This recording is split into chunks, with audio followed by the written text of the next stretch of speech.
To Ira Joshi classes. आज इस video में हम फाइल हैंडलिंग चैप्टर को रिवाइज करेंगे। फाइल हैंडलिंग चैप्टर की वेटेज एग्जाम में 6 मार्क्स की होती है, जिसमें से 2 मार्क्स का एक क्वेश्चन आता है टेक्स्ट फाइल का और 3 मार्क्स का एक क्वेश्चन आता है बाइनरी फाइल का और 1 मार्क का आपका आता है आउटपुट बेस्ड कैलकुलेशन।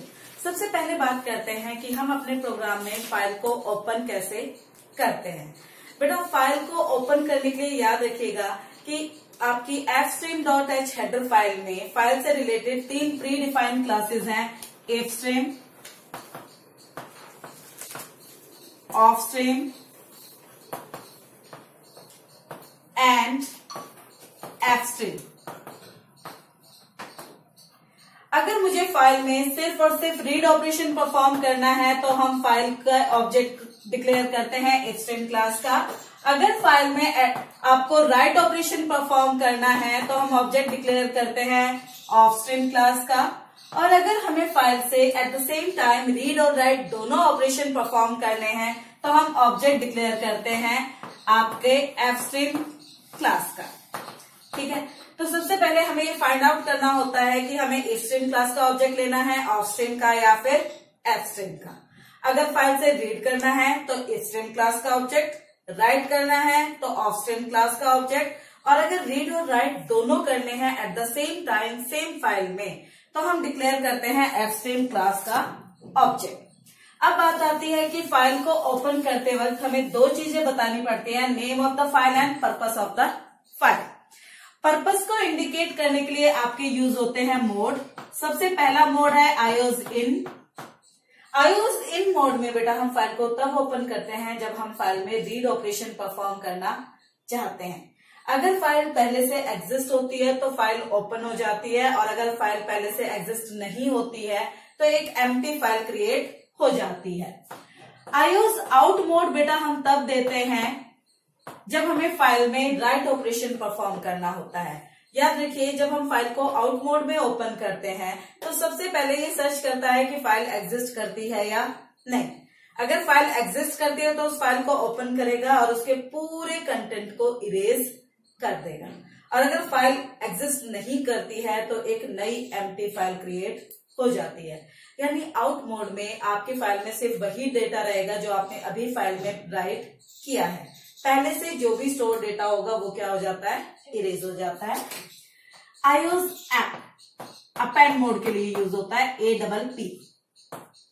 बेटा, it is also for right purpose. Append mode में भी हम फाइल में राइट करते हैं बट इसमें प्रीवियसली स्टोर कंटेंट इरेज नहीं होता, बल्कि जो डेटा पहले से फाइल में स्टोर है उसके एंड में नया डेटा राइट हो जाता है, प्रीवियस डेटा इरेज नहीं होता है। IOs binary mode. जैसे कि आप लोग जानते हैं हम अपने C++ के प्रोग्राम में 2 तरह की फाइल यूज करते हैं, text file and binary file. अगर आप अपनी कोडिंग में बाइनरी फाइल यूज करना चाहते हैं तो ओपनिंग के टाइम पर आपको आईओज बाइनरी मोड देना मैंडेटरी है, क्योंकि बाय डिफॉल्ट आपकी फाइल जो है वो टेक्स्ट फाइल कंसिडर होती है, बाइनरी फाइल कंसिडर नहीं होती है। आईओज 8।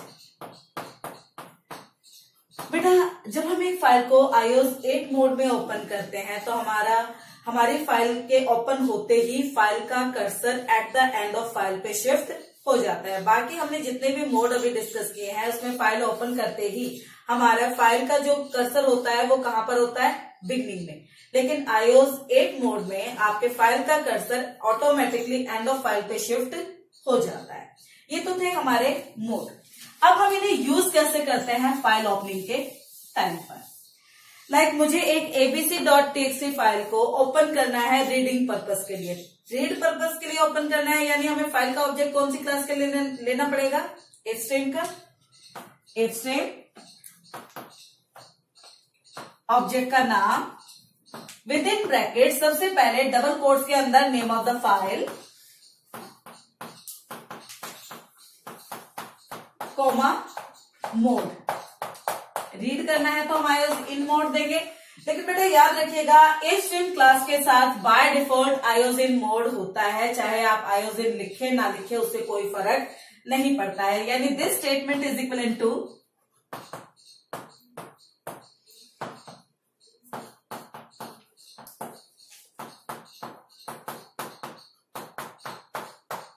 दोनों का मतलब सेम है। That is how we open the file. अगर हम बाइनरी फाइल लेंगे तो आपको आईओएस बाइनरी मोड देना मैंडेटरी है। ठीक है, अब बात करते हैं हम टेक्स्ट फाइल के ऑपरेशन की। फाइल को ओपन करना तो हमने सीख लिया है। जैसे कि मैंने पहले ही कहा कि टेक्स्ट फाइल से आपका 2 मार्क्स का एक क्वेश्चन आता है और लास्ट ईयर आपका टेक्स्ट फाइल से 3 मार्क्स का क्वेश्चन आया था। तो टेक्स्ट फाइल के क्वेश्चन की आपको अच्छे से प्रैक्टिस करनी है। टेक्स्ट फाइल से नॉर्मली जो आपका क्वेश्चन आता है वो रीडिंग से रिलेटेड आता है और टेक्स्ट फाइल से हम 3 तरीके से रीड करते हैं बेटा, character bye character, word by word and line by line. हम 3 तरीके से फाइल को रीड कर सकते हैं। यानी सबसे पहले हमें यह जानना जरूरी है कि हम फाइल में किस तरह से रीड करना चाहते हैं। अगर हमें कैरेक्टर बाय कैरेक्टर रीड करना है तो हम यूज करते हैं get function. Word by word read करना है तो हम इनपुट ऑपरेटर यूज करते हैं या फिर get function. Line by line read करते हैं तो हम गेट फंक्शन को भी यूज कर सकते हैं और गेट लाइन को भी। अब आप देख सकते हैं कि गेट फंक्शन आपका तीनों पर्पज से यूज होता है। दैट मीन्स कंपाइलर को कैसे पता चलेगा कि कब इसे कैरेक्टर बाय कैरेक्टर रीड करना है, कब इसे वर्ड बाय वर्ड और कब इसे लाइन बाय लाइन। अगर गेट फंक्शन के साथ आप एक सिंगल कैरेक्टर देते हैं, लाइक मैंने कहा I dot gate with in bracket एक सिंगल कैरेक्टर वेरिएबल, गेट के साथ सिर्फ एक ही आर्ग्यूमेंट है और वो भी है सिंगल कैरेक्टर वेरिएबल, तो समझ जाइए कि ये कैरेक्टर बाय कैरेक्टर रीड करेगा। लेकिन अगर गेट फंक्शन के साथ हम 3 आर्ग्यूमेंट देते हैं, name of the string, size of the string and delimiter, तो समझ जाइए ये मल्टीपल कैरेक्टर को एक साथ रीड करेगा। लाइक अगर मैं कहती हूं I dot gate str is the name of the string, maximum number of character is 30 और डेलिमीटर में मैंने दे दिया स्पेस। अब ये कैसे रीड करेगा? वर्ड बाय वर्ड, क्योंकि साथ में 3 आर्ग्यूमेंट आ गए। और अगर मैं डेलीमीटर में स्पेस की बजाय स्लैशन दे दूं तो यही स्टेटमेंट आपकी लाइन बाय लाइन रीड करने के लिए यूज हो जाएगी। ठीक है, हालांकि मैं वर्ड बाय वर्ड रीड करने के लिए गेट फंक्शन को कभी यूज करना प्रेफर नहीं करती, इनपुट ऑपरेटर को यूज करना प्रेफर करती हूँ and the statement will be file के ऑब्जेक्ट का नाम, input operator and name of the string. ठीक है, अब इसे फंक्शन में हम किस तरह से इंप्लीमेंट करते हैं। बेसिकली हम ये देख चुके हैं कि कैरेक्टर बाय कैरेक्टर रीड करना है तो स्टेटमेंट ऐसे लिखने हैं, वर्ड बाय वर्ड के लिए ऐसे और लाइन बाय लाइन के लिए ऐसे। मैंने कहा write a function show capital letter which will read and display all capital letters present in text file story.txt। यानी आपको एक ऐसा फंक्शन बनाना है जो story.txt में प्रेजेंट सारे कैपिटल लेटर्स को डिस्प्ले कराएगा। यानी अब आप पहले डिसाइड करो कि मुझे रीड कैसे करना है, character bye character, word by word या लाइन बाय लाइन। हम देख सकते हैं कि यहाँ पर हमें हर कैरेक्टर को चेक करना है कि वो कैपिटल है या नहीं। तो इसके लिए हम कैसे रीड करेंगे? कैरेक्टर बाय कैरेक्टर, है ना। Void show capital is the name of function,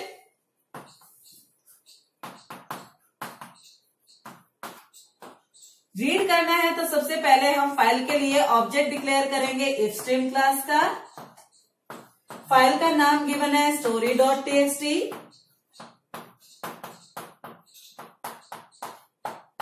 हमें फाइल से एक सिंगल कैरेक्टर रीड करने की रिक्वायरमेंट है तो हमारे पास फंक्शन में एक सिंगल कैरेक्टर वेरिएबल होना चाहिए। मुझे नहीं पता कि मेरी फाइल में पहले से कितने कैरेक्टर स्टोर हैं। जितने भी कैरेक्टर स्टोर हैं मुझे सारे कैरेक्टर्स को रीड करना है और सारे कैरेक्टर को डिस्प्ले भी करना है।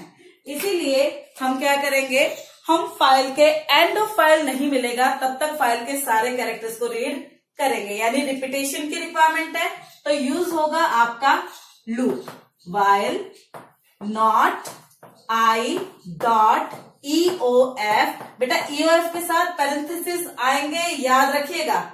पैरेंथेसिस जो छोड़ देते हो उसके मार्क्स कटते हैं, this is called parenthesis.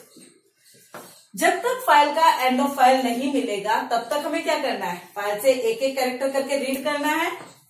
I dot get rid करके किसमें स्टोर होगा, CH में। एक कैरेक्टर रीड हुआ, स्टोर हो गया CH में। अब हमें देखना है कि जो ये CH रीड हुआ है ये कैपिटल लेटर है या नहीं। कैपिटल लेटर को चेक करने के लिए कौन सा फंक्शन होता है, is upper. If is upper CH अगर ये कंडीशन सेटिस्फाई है, दैट मीन CH के अंदर जो लेटर आया है वो कैपिटल लेटर है, उसे हम प्रिंट करेंगे। ये प्रोसेस चलता रहेगा जब तक एंड ऑफ फाइल नहीं मिलता। एक एक कैरेक्टर रीड होगा, फिर कंडीशन चेक होगी। अगर कंडीशन ट्रू है तो आपका कैरेक्टर डिस्प्ले होगा। जब फाइनली आप लूप से बाहर आएंगे तो फाइल को कर देंगे हम क्लोज।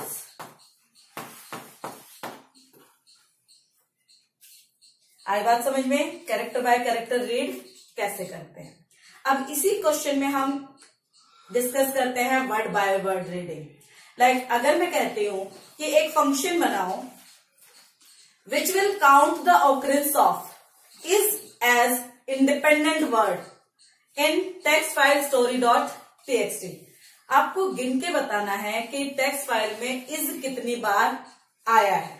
तो यहां पर हमें क्या करना पड़ेगा, यहां पर हमें काउंट करना है। दैट मीन्स हमारे पास एक तो काउंटर वेरिएबल होना चाहिए, और जाहिर सी बात है मुझे कंडीशन वर्ड पे लगाना है, यानी मल्टीपल कैरेक्टर रीड करना है। उसे होल्ड करने के लिए मेरे पास स्ट्रिंग होनी चाहिए।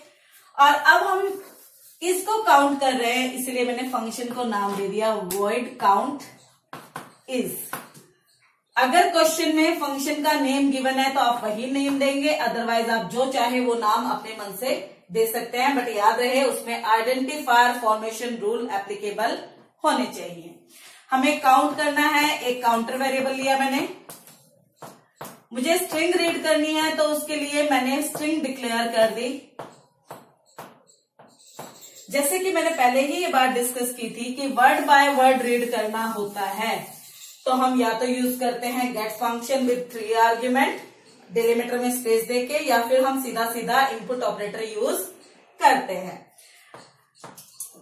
फाइल से एक वर्ड रीड होके आएगा और किसमें स्टोर हो जाएगा, W में। आप इस स्टेटमेंट की रिप्लेस में ऐसे भी लिख सकते हैं i.get रीड करके किसमें स्टोर करेंगे, W में। मैक्सिमम कितने कैरेक्टर, 30 कैरेक्टर, और डेलीमीटर में स्पेस। ये दोनों स्टेटमेंट एक दूसरे स्टेटमेंट के रिप्लेसमेंट में यूज हो सकती है। अब एक वर्ड रीड होके आ गया, अब मुझे देखना है कि जो वर्ड रीड होके आया है वो इज है या नहीं।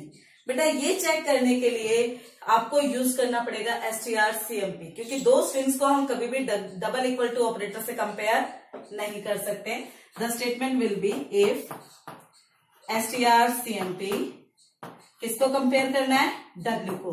किससे कंपेयर करना है, इज से। Equal to 0। अगर ये कंडीशन ट्रू है यानी इज वर्ड आपका रीड हुआ है तो काउंटर की वैल्यू हमें इंक्रीज करनी है। लूप में हमने स्टेटमेंट इसलिए दी क्योंकि we don't know in advance how many words are there in the file. जितने भी वर्ड है वो सारे रीड हो, सारे चेक हो, इसलिए स्टेटमेंट को हमने लूप के अंदर दे दिया while not i.eval के अंदर। ठीक है। अब जब आप लूप से बाहर आएंगे तो आपके सारे इस वर्ड्स की ऑकरेंस काउंट हो चुकी है सी में, उसे हम डिस्प्ले कराएंगे। सी आउट सी इज फाउंड, और फाइनली फाइल को क्लोज करेंगे। ये हुई वर्ड बाय वर्ड रीडिंग। अब बात करते हैं बेटा लाइन बाय लाइन रीडिंग।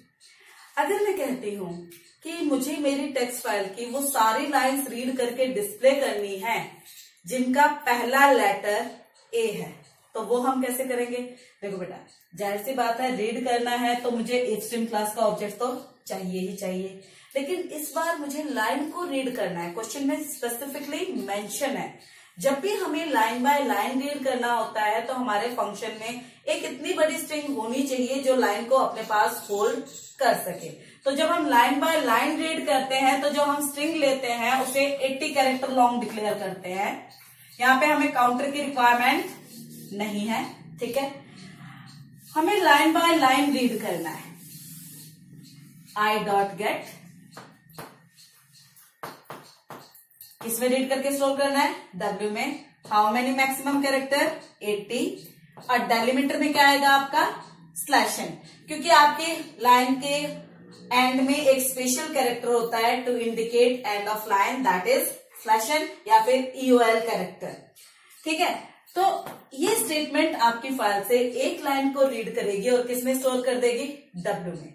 अब मुझे ये देखना है कि जो लाइन रीड होके आई है उसका पहला लेटर कौन सा था? A। पहला लेटर A है या नहीं? स्ट्रिंग का पहला लेटर कौन सी पोजीशन पे होता है? 0 पोजीशन पे। तो हम कहेंगे if W 0 equal to A। अगर ये कंडीशन ट्रू है तो मुझे लाइन को डिस्प्ले करना है, COW, और अगर ये कंडीशन फॉल्स है तो मुझे लाइन को डिस्प्ले नहीं करना है। एक एक लाइन रीड होगी, चेक होगी, कंडीशन ट्रू होगी तो डिस्प्ले होगी, और जब आप लूप से बाहर आएंगे तो फाइल आपकी क्लोज हो जाएगी। This is how we use text file in coding. 3 तरीके से यूज होती है, तीनों के एग्जाम्पल। बाइनरी फाइल से रिलेटेड बेटा एग्जाम में 3 मार्क्स का क्वेश्चन आता है। बड़ा ही सिंपल क्वेश्चन होता है। इसमें आप बस इतना सिंटेक्स याद रखिए कि बाइनरी फाइल से हम रीड कैसे करते हैं और राइट कैसे करते हैं। बाइनरी फाइल में रीड और राइट करने के लिए आपके स्पेसिफिक 2 ही फंक्शन यूज होते हैं। रीड करने के लिए रीड फंक्शन एंड राइट करने के लिए राइट फंक्शन। इसका सिंटेक्स आप अच्छे से देख लीजिएगा। सबसे पहले आता है फाइल का ऑब्जेक्ट। जैसे आपने अभी देखा था कि मैं स्ट्रिंग क्लास का ऑब्जेक्ट डिक्लेयर कर रही थी आई, वैसे ही आई हो गया आपका ऑब्जेक्ट। ये नाम कुछ भी हो सकता है। डॉट रीड, कैर टाइप का pointer, address of object. File से डेटा को रीड करके जिस ऑब्जेक्ट के साथ अंदर आप स्टोर करना चाहते हैं उस ऑब्जेक्ट का address, comma, size of object. Binary file में कोई रिकॉर्ड सेपरेटर नहीं होता है। एक रिकॉर्ड के एंड से ही दूसरा रिकॉर्ड राइट होना स्टार्ट हो जाता है। इसीलिए हम कभी भी बाइनरी फाइल में रिकॉर्ड को इंडिविजुअली एसेस नहीं कर सकते हैं कि मैं सिर्फ रोल नंबर रीड कर लूं या नाम रीड कर लूं। जब भी हम बाइनरी फाइल से रीड करते हैं तो कंप्लीट रिकॉर्ड को एक साथ रीड करते हैं, जिससे कि ऑटोमेटिकली कर्सर नेक्स्ट रिकॉर्ड की बिगिनिंग पर पहुंच जाए। यानी विदाउट रिकॉर्ड सेपरेटर हम रिकॉर्ड को इंडिविजुअली एसेस कर पाए।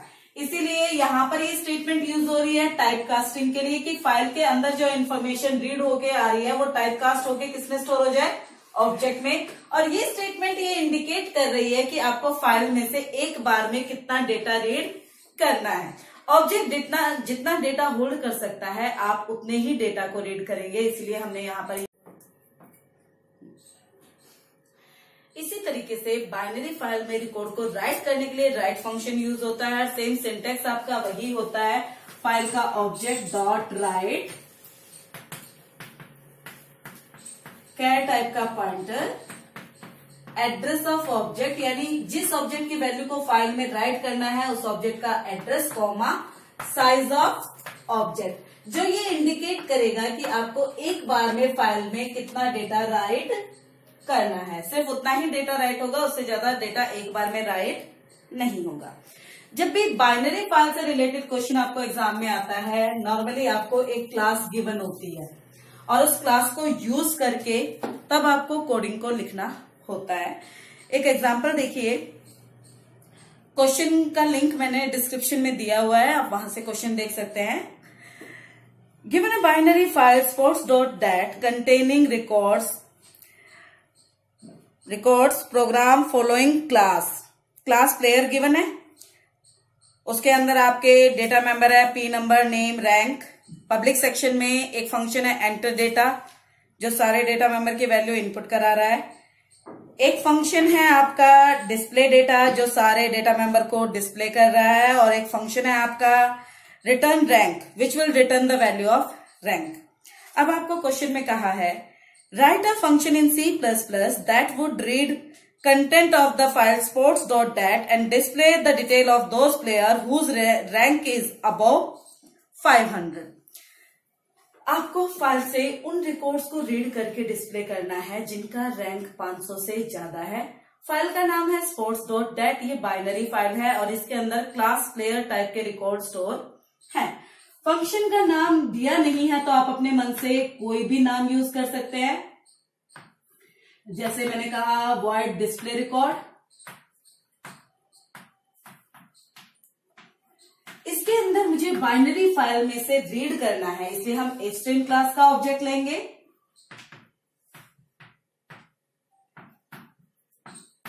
फाइल का नाम है sports.dat। बेटा ये बात याद रखिए कि जब भी आप बाइनरी फाइल लेते हैं तो साथ में आपको iOS बाइनरी मोड देना मैंडेटरी होता है, अदरवाइज आपकी फाइल टेक्स्ट फाइल कंसीडर होगी, बाइनरी फाइल कंसीडर नहीं होगी। और अगर आप iOS बाइनरी देना स्किप कर देते हैं तो आपका हाफ मार्क्स डिडक्ट होगा। फाइल ओपन हो गई। अब बेटा फाइल से जो मुझे रिकॉर्ड रीड करने हैं वो किस टाइप के हैं? प्लेयर टाइप के। तो हमारे पास प्लेयर क्लास का एक ऑब्जेक्ट होना चाहिए जो फाइल से आने वाले रिकॉर्ड को होल्ड कर सके। ठीक है, अब मुझे फाइल से सारे रिकॉर्ड्स को रीड करना है। जैसे कि हम जानते हैं कि हमें पहले से नहीं मालूम कि फाइल में कितने रिकॉर्ड हैं या कितने रिकॉर्ड नहीं है, हमें सारे रिकॉर्ड रीड करने हैं। तो जब भी बाइनरी फाइल से हमें सारे रिकॉर्ड रीड करने होते हैं तो हम रीड स्टेटमेंट को व्हाइल के साथ एज अ कंडीशन देते हैं। व्हाइल i.read कैर टाइप का पॉइंटर, जो फाइल से रिकॉर्ड आएगा वो हम किस में स्टोर करना चाह रहे हैं? p में, comma size of p, last में 3 क्लोजिंग पैरेंथेसिस है। ठीक है, ये स्टेटमेंट अपने आप एक एक करके सारे रिकॉर्ड को रीड करेगी और किस में स्टोर करेगी? p में। अब मुझे ये देखना है कि p का जो रैंक है वो 500 से ज्यादा है या नहीं। अब बेटा हम सीधा सीधा ये स्टेटमेंट नहीं लिख सकते हैं कि if p dot rank greater than 500, because आप देख सकते हैं कि क्वेश्चन में जो क्लास गिवन है रैंक आपके क्लास के प्राइवेट सेक्शन में है और जो क्लास का ऑब्जेक्ट है वो कभी भी क्लास के प्राइवेट मेंबर को डायरेक्टली एसेस नहीं कर सकता है। इसीलिए हमें देखना है कि क्या पब्लिक सेक्शन में ऐसा कोई फंक्शन है जो रैंक की वैल्यू को रिटर्न करा रहा है। आप देखिए क्लास के पब्लिक सेक्शन में रेट रैंक करके एक फंक्शन है जो रैंक की वैल्यू को रिटर्न कर रहा है, हम उसे कॉल करेंगे if p dot rate underscore rank नाम का फंक्शन है। ये फंक्शन है तो साथ में बेटा पैरेंथेसिस जरूर लगाएं। ये फंक्शन जो वैल्यू वापस दे रहा है अगर वो मोर देन है 500 के तो हमें रिकॉर्ड को डिस्प्ले करना है। अगेन मैं ये नहीं कह पाऊंगी C out p dot p number, C out p dot p name, because ये सारे डेटा मेंबर क्लास के कौन से सेक्शन में है? प्राइवेट सेक्शन में। ऑब्जेक्ट के थ्रू हम प्राइवेट मेंबर को एसेस नहीं कर पाएंगे। क्लास के पब्लिक सेक्शन में देखिए आपका जो डिस्प्ले डेटा फंक्शन है वो आपकी क्लास के सारे डेटा मेंबर को डिस्प्ले कर रहा है, हम उसे कॉल करेंगे।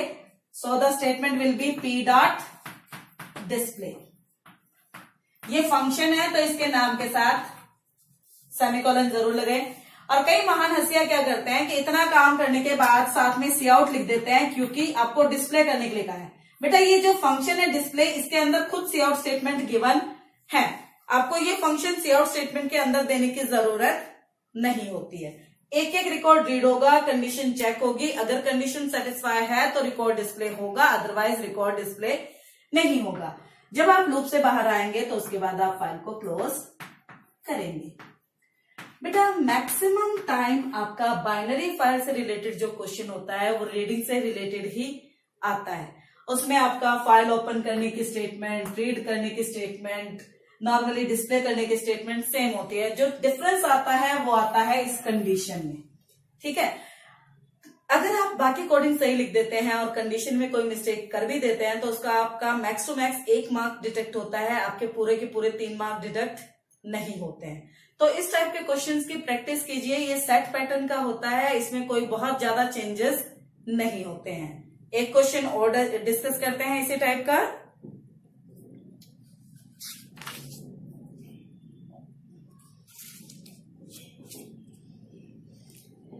जैसे कि एक और क्वेश्चन है आपको कि assuming the class antique as declared below. Write a function in C++ to read the object of antique from binary file antique.dat and display those antique items which are priced between 10,000 and 15,000. और आपकी antique class आपको given है, यानी अभी की बार मेरी जो binary file है उसका नाम क्या है, antique.dat.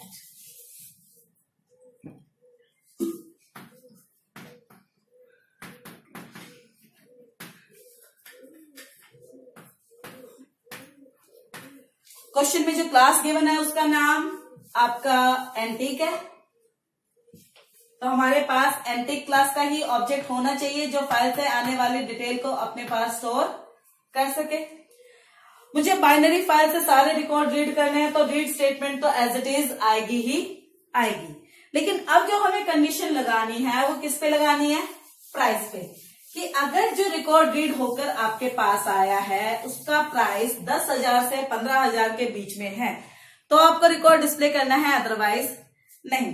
बेटा आप क्वेश्चन में देखेंगे तो पाएंगे कि प्राइस आपके क्लास के प्राइवेट सेक्शन के अंदर है तो उसे हम ऑब्जेक्ट के थ्रू एक्सेस नहीं कर सकते हैं, लेकिन एंटीक क्लास के पब्लिक सेक्शन में आपके पास गेट प्राइस फंक्शन है जो क्लास के ऑब्जेक्ट का प्राइस रिटर्न कर रहा है. हम उसे कॉल कराएंगे if p.getPrice greater than equal to 10,000 and p.getPrice less than equal to 15,000, तो हमें रिकॉर्ड को डिस्प्ले करना है. अब जरा देखो क्लास के पब्लिक सेक्शन में ऐसा कौन सा फंक्शन है जो रिकॉर्ड को डिस्प्ले कर रहा है, that is show function p.show. अगर कंडीशन ट्रू होगी तो आपका शो फंक्शन इन्वोक होगा, अदरवाइज नहीं. एक एक करके फाइल के सारे रिकॉर्ड रीड होंगे, कंडीशन चेक होगी, सेटिस्फाई होगा तो डिस्प्ले होगा. फाइनली जब हम लूप से बाहर आएंगे तो हम फाइल को क्लोज करेंगे, i.close. यहां पर आपको बाइनरी फाइल के क्वेश्चन को हम किस तरह से सॉल्व करते हैं समझ में आया होगा. नेक्स्ट अब हम डिस्कस करते हैं कि जो 1 मार्क का क्वेश्चन होता है उसे हम कैसे सॉल्व करते हैं. 1 मार्क का क्वेश्चन आता है, वो आता है आपका फाइल बेस्ड आउटपुट कैलकुलेशन. उसके लिए आपको रैंडम एक्सेस फंक्शन की नॉलेज होना जरूरी है. बेटा आप बाइनरी फाइल को कहीं से भी डायरेक्टली रीड और राइट कर सकते हो, बट उसके लिए आपके कुछ फंक्शंस यूज होते हैं जिन्हें हम रैंडम एक्सेस फंक्शन कहते हैं. आपकी फाइल के 2 पॉइंटर होते हैं बेटा, get pointer and put pointer. Get ये बताता है कि फाइल में नेक्स्ट रिकॉर्ड जो रीड होगा वो किस पोजीशन से रीड होगा, जबकि पुट बताता है कि अगला जो रिकॉर्ड हम फाइल में राइट करेंगे वो फाइल के किस पोजीशन पर राइट होगा. अगर मैं ये जानना चाहूं कि एट प्रेजेंटली मेरी फाइल में गेट पॉइंटर कहां पर है, for that we use tell G function. Tell G का मतलब टेल गेट पॉइंटर, यानी ये बताओ कि get pointer at presently file में कहां पर है. ये फंक्शन आपको एक नंबर रिटर्न करता है which indicate the number of bite in the file, कि एट प्रेजेंटली मेरी फाइल में गेट पॉइंटर इस बाइट पर है. अगर मैं ये जानना चाहूं कि एट प्रेजेंटली मेरी फाइल में पुट पॉइंटर कहां पर है तो उसके लिए आपका फंक्शन यूज होता है टेल p. ये इंडिकेट करता है कि एट प्रेजेंटली फाइल में पुट पॉइंटर कहां पर है. ये भी आपको एक नंबर रिटर्न करता है which indicate the number of bite. आप सिर्फ यही नहीं पता कर सकते हो कि एट प्रेजेंटली फाइल में गेट और पुट कहां पर है. अगर आप चाहें तो इनकी पोजीशन को चेंज भी कर सकते हैं. अगर मुझे गेट पॉइंटर की पोजीशन को चेंज करना है तो हम यूज करते हैं seekg फंक्शन, और अगर हमें पोजीशन चेंज करनी है पुट पॉइंटर की तो बेटा हम यूज करते हैं seekp फंक्शन. जो हम पोजीशन चेंज करते हैं वो 3 पोजीशन से चेंज कर सकते हैं. iOS बिगनिंग यानी फाइल की बिगनिंग को ध्यान में रखते हुए, iOS एंड फाइल के एंड से, एंड iOS करंट. यानी गेट और पुट पॉइंटर की पोजीशन को जो हम चेंज करते हैं वो 3 पोजीशन के अकॉर्डिंगली चेंज कर सकते हैं। seek g and seek p function will receive 2 argument. Number 1 number of bite, कि कितने बाइट से पॉइंटर की पोजीशन को चेंज करना है। नंबर 2 पोजीशन, पोजीशन जैसे कि मैंने कहा कि 3 पोजीशन से हम मूव कर सकते हैं, कि फाइल की बिगनिंग से मूव करना है, एंड से मूव करना है, या फिर करंट पोजीशन से मूव करना है। अगर नंबर ऑफ बाइट पॉजिटिव है दैट मीन्स हम फॉरवर्ड में मूव करेंगे, और अगर नंबर ऑफ बाइट आपका नेगेटिव है दैट मीन्स हम बैकवर्ड में मूव करेंगे। लेकिन याद रखिएगा बेटा, जब भी हम आईओस बिगनिंग से मूव करते हैं तो हम सिर्फ और सिर्फ फॉरवर्ड में मूव करते हैं, यानी number of bite must be positive. और जब हम एंड से मूव करते हैं तो हम हमेशा बैकवर्ड में मूव करते हैं, that means number of bite must be negative. लेकिन जब हम करंट पोजीशन से मूव करते हैं तो हम बैकवर्ड एंड फॉरवर्ड दोनों डायरेक्शन में मूव कर सकते हैं, और ये आपका इंडिकेट होता है नंबर ऑफ बाइट से। नंबर ऑफ बाइट पॉजिटिव है यानी फॉरवर्ड मूव होगा, नेगेटिव है यानी बैकवर्ड में मूव होगा। अब जो आपका एग्जाम में क्वेश्चन आता है 1 मार्क का, वो नॉर्मली आपका आता है टेल जी और सीक जी के बिहाफ पर। हम उसी टाइप के 2 क्वेश्चन डिस्कस करते हैं।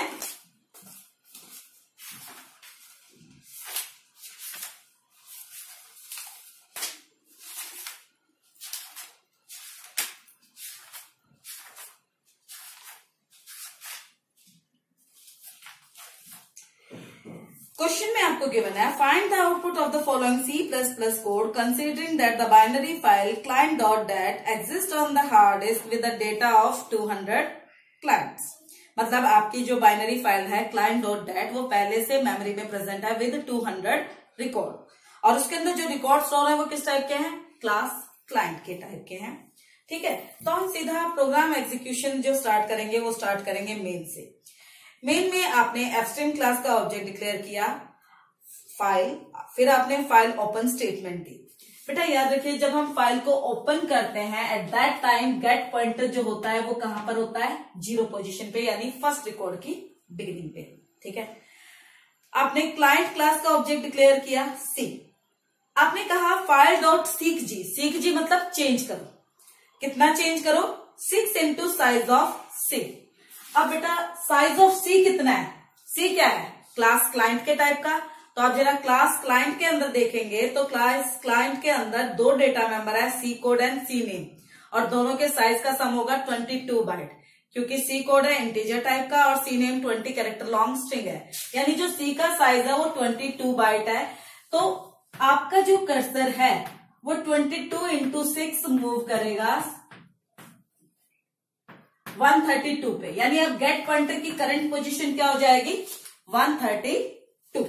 ठीक है, इसके बाद बेटा आपने एक रिकॉर्ड रीड किया, एक रिकॉर्ड रीड किया। आप देखिए रीड स्टेटमेंट को, file dot read char type का pointer address of C comma size of C, यानी एक बार में आप कितना रिकॉर्ड रीड कर रहे हैं, size of C, that means 22 byte. कहां से, करंट पोजीशन ये यहां से रीड होगा, यहां से आपका 22 बाइट रीड हुआ, यानी गेट पॉइंटर आपका कहां पे पहुंच गया, 154 पे पहुंच गया।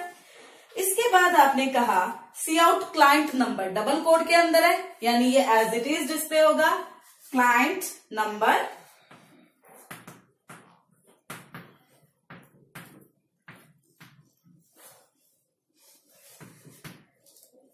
File dot tell G, file dot tell G कहेंगे तो आपको क्या मिलेगा, 154 divided by size of C.